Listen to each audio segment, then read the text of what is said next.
Every year, 3 days after the Republic Day, on 29th of January, we have a beating retreat in which massed pipes and drums of the Indian Army, Air Force and Navy perform together in a wonderful show.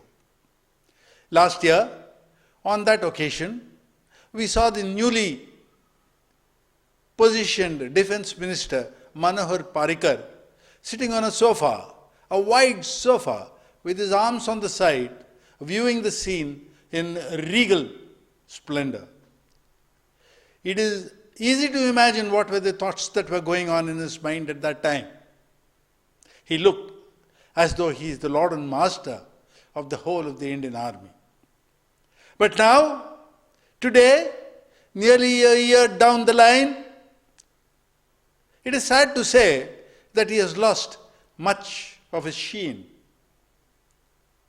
On the 14th of June, the ex-servicemen launched a relay hunger strike at Jantar Mantar, demanding that the veterans be given one rank, one pension, as defined by the Koshyari Committee and accepted by the Supreme Court as well as the Parliament. On the 14th of August, a violent attempt was made to remove the ex-servicemen from Jantar Mantar on the excuse that the Independence Day celebration was due. Now, the ex-servicemen have got their backup. Unless one rank, one pension is granted as defined, they don't seem to be accepting a dilution or delay. Under these circumstances, one has to see what would happen to the Republic Day parade that has to take place this year on the 26th of January.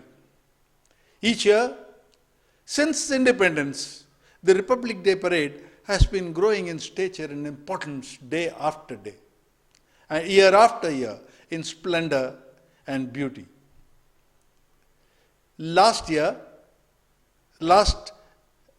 Republic Day, we had the United States President, and next year we are going to have the French President, Mr. Hollande, as the chief guest. Yes, the Jawans will march just as they marched or down the years. Next year too, at the Republic Day parade, there will not be any lacking in their smartness. But deep down in their hearts, they would have a feeling that they have been let down by the government. They would have qualms of heart that in the 7th Central Pay Commission, they have been denigrated. It is as though the government, the BJP government, says that we don't need the army. We can make do with the police forces and the RSS.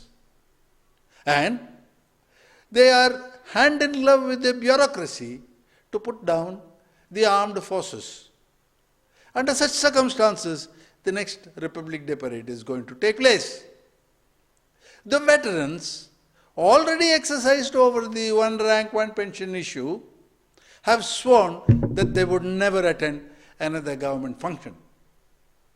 Would they then be participating in the Republic Day parade as they've done all these years? The decoration holders and other veterans who had a separate enclosure, would they be coming? It is very doubtful. But what is clear is that on that day, unless by the time the one rank, one pension conundrum is sorted out, the ex-servicemen will be making a massive show at the Jantar Mantar. Where does that leave the government? It is impossible to understand how the Bharatiya Janata Party, which inherited one of the best armies in the world, the most professional and the most loyal army, have pushed the army and the armed forces to this pass. It is difficult to understand how leaders of the Bharatiya Janata Party have taken this step and brought things to such a pass.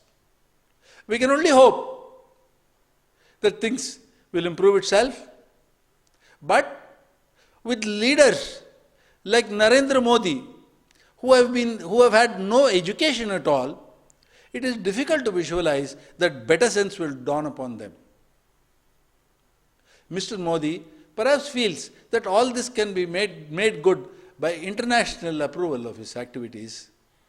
But something has to change, and we hope it changes for the better. Jai Hind.